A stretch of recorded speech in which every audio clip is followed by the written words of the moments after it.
hukumu ya Mungu ya haki. Mungu ana hukumu kwa haki. Hapa duniani ukiwa na kesi, ukiwa na pesa, unaweza ukapona.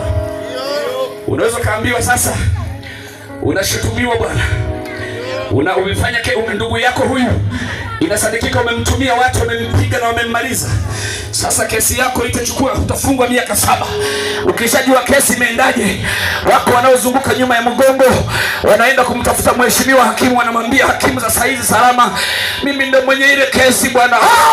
Shauri yako ndio mwenye ile kesi, tukutane mahakamani. Sawa hakimu, lakini kuna kabahasha hapa, ninaomba unani tu, utakunywa soda. Kufungua naona milioni 5, pengine hakimu analipwa 500,000. Akiona na shtuka, wewe kijana, wewe. Sasa yanazungumzika, mimi nitajitahidi kubadilisha kwenye kesi. Sasa ndugu zangu, inaonekana huyu ndugu yangu hana hatia kabisa.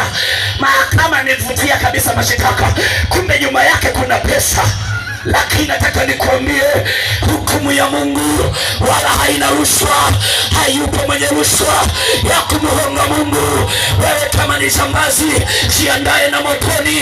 Wewe kama ni mwizi, jiandae na motoni.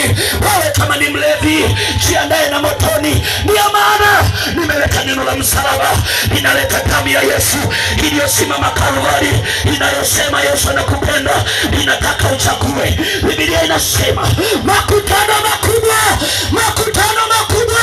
wamo kwenye bonde la kukata maneno. Mwanadamu ana nafasi ya kuamua ya kwamba ninataka kwenda mbinguni, anaweza katubu. Biblia imesema roho itendayo dhambi ndiyo itakayokufa, lakini yule atakayetubu dhambi atasamehewa dhambi zake.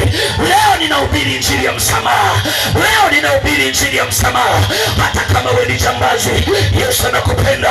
Hata kama wewe ni kahaba, Yesu anakupenda. Hata kama wewe ni mchawi, Yesu anakupenda.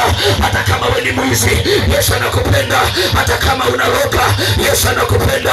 Hata kama wewe ni kibaka, Yesu anakupenda. Unakunywa gongo, Yesu anakupenda. Unacheza kamari, Yesu anakupenda. Ninakuja kuzungumza ya kwamba Kristo, Yesu Kristo anakupenda.